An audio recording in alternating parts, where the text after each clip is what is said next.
Maganda itong narinig ko kay Ombudsman Boying Rimulya. Kung napanood nyo rin yung interview na ito kay Ombudsman Boying Rimulya, sabi niya nung isang araw, mga kabunyog, ah, tungkol sa kaso ni Sara Duterte na nakafile na sa Ombudsman, ang akala natin hindi na yun, wala na yun. Hindi gumugulong pala yun. Akala ko hindi eh. Akala ko baliwala yun. Ayan tingnan nyo yan VP Sara Saga. Sabi ni ah, Assistant Deputy Ombudsman Miko Calabano, mga reklamo laban kay Duterte, gumugulong sa Office of the Ombudsman. O yun, gumugulong pala mga kabunyog mga kababayan. Ha? Delikado pala ang lagay ni Sara Duterte. Gumugulong. Gumugulong yung kaso. Hindi naman pala siya yung wala namang wala namang palang silbi yung kaso ni Trillanes. Hindi. Yan nakita nyo balita. Saka pinanood ko yung interview kay Miko Clavano Nasa daw advanced stage na ng verification. Ganun yung pagkakasabi Advanced stage na daw ng verification. Kumbaga, verify na yung mga facts doon sa complaint. Ayan, ano na. Ano pala ito Clavano, mga reklamo laban kay Duterte gumugulong sa Office of the Ombudsman. Kaya ano pala ito pag nabigo ang impeachment kasi sa Sara, sa Kamara, sigurado na yan. Yung Kamara, sigurado na, halos 100% na tayo dyan sa Kamara. Senado na lang. Ang problema sa Senado, kung hindi makuha yung 16. Ngayon, ano pala, kapag hindi nakuha yung 16 na boto sa Kamara, ay itong sa Ombudsman. Ayan gumugulong na ang kaso at ayon kay Assistant Ombudsman Miko Clavano, nasa advanced stage na ng verification. Imagine niyo yan. Yung mga inattach daw na mga ebidensya, mga testigo, bini-verify na. Alam naman natin ang nag-file ng kaso kay Sara Duterte, si Trillanes. Si Trillanes, nakailan ng kaso yan sa Ombudsman. Parang 2 batch na ng mga kaso sa Ombudsman yan Kaya, ako ang nakikita ko dito, mga kabunyog, mga kababayan, may pag-asa pala tayo. May pag-asa. In case na hindi makonvict sa Senado, in case lang. In case na hindi, kasi bilog ang bula pwedeng makonvict si Sara sa Senado, pwede ring hindi. Ang sabi ng mga kakampi ni Sara, hindi yan makukonvict sa Senado. Kasi karamihan ng senador kakampi ni Sara. Hindi makukuha ang 60 na boto, medyo mahirap. Okay, sabihin ng hindi, ito pa pala. Mayroon palang isa pang baraha. Ang baraha dito ay Ombudsman. Matindi.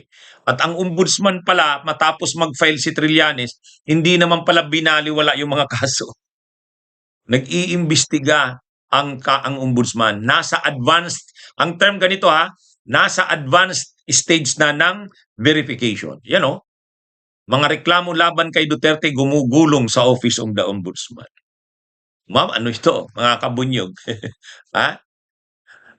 Kumbaga, mukhang may plan B. Anong sabi ni Sara Duterte? Di ba sabi ni Sara Duterte, dapat may plan A, may plan B, may plan C. Yung pala ganun pa. Mukhang may garong plano sina Ombudsman Boying Rimulya. Mukhang may plan A, may plan B. Ewan ko kung may plan C pa. Hindi inaano ito kung pinag-combine mo yung interview kay Ombudsman Boying, ano ang sabi ni Ombudsman Boying? Pinag-aaralan namin. Kasi, ang sabi kasi mayroon umano silang opinion na posibleng kasuhan si Sara kahit impeachable official. Kasi hindi naman siya immune from suit. Yan yung sabi ni Boying Rimulya.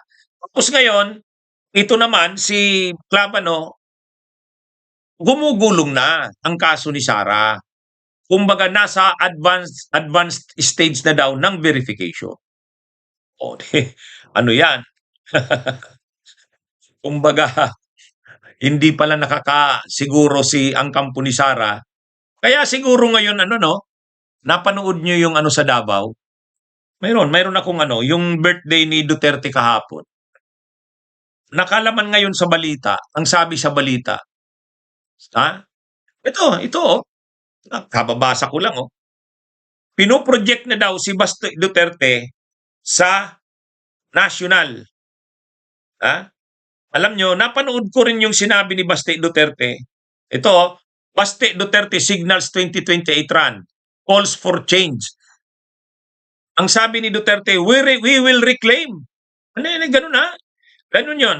We will reclaim this country and give it back to the people. O, Basti Duterte yan, o. Basti Duterte. We will reclaim this country and give it back to the people. Tapos mayroon namang post si Israelito Torion. My Fairlist forecast for 2028 elections. President, Sara Duterte. Vice President, Sebastian Duterte. Parang ano sila, ha? Mukhang nakikita nila na delikado nga si Sara. Kung hindi man ma-impeach si Sara, ma-convict sa Senado, baka maano sa ombudsman. Ito na yung sinasabi ni Ombudsman Buying. Mayroon yatang natutunugan ang kampo nila Duterte. Ito, ano yan ha? Ngayon to, lumabas tong mga ano na to. Si Baste, humarap. Ang sinasabi ni Baste sa kanyang press con, we will reclaim this country. O, imagine nyo, kung Davao City lang ang plano ni Baste, ano 'yon? Sa ano lang 'yan? Hindi ganun ang statement niya. Ngayon, in kaso sa Senado hindi makonvict si Sara, mayroon yatang plan B ang ombudsman.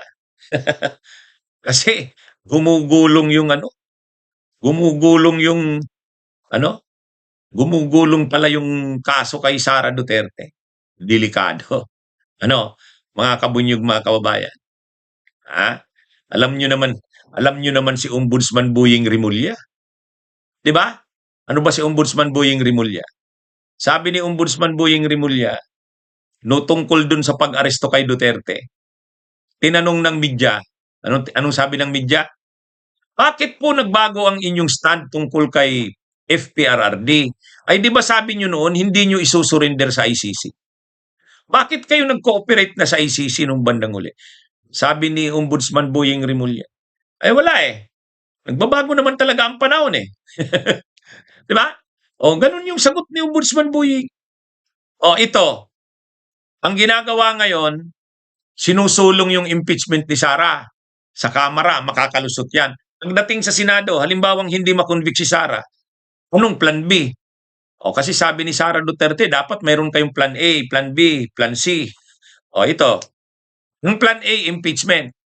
Ang plan B, hindi kaya yung sinabi na ni Ombudsman Buying? O, kasi sabi kasi ni Ombudsman Buying, pwedeng kasuhan si Sara. Ha? Mga kabunyog, mga kababayan. Pwedeng kasuhan.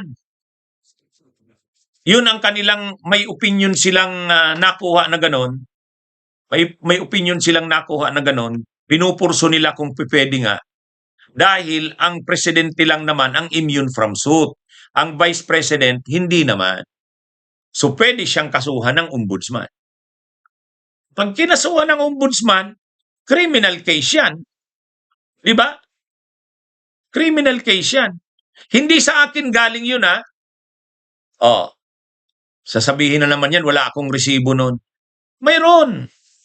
Hindi ko lang kasi na-ready yung video. Pero si Ombudsman Buying ang nagsabi nun eh.